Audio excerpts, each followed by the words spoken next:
babae. Ay, ayun. Tang, kaya lumilalim. Hindi talaga makakaligtas. Yun nga eh.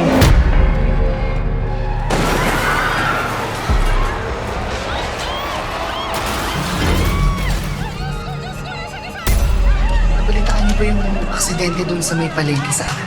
Oh my, ito ba yung may kumakalat na video? Yung babaeng nabangga ng jeep? Ay! Grabe! Bago ito sagasaan yung babae, nakitaan ng walang julo, hey! Di ba sabi sa pamahiin, senyalis daw yun na mamatay na ang isang tao? Hoy! Tigil na kayo. Magkilabutan ako sa inyo. Nung isang gabi, habang papasok ka sa bahay niya, nakita ka raw niyang walang ulo. Ang sabi daw, dapat pag mga ganyan, sinasampal mo yung tao. O kaya, bigyan mo ng babala.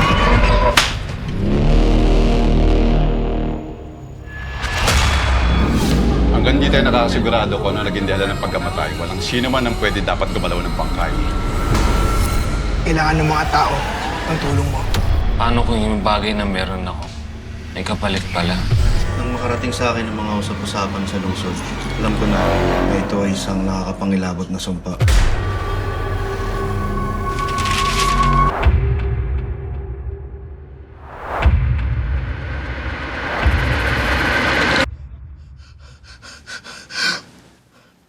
Oh!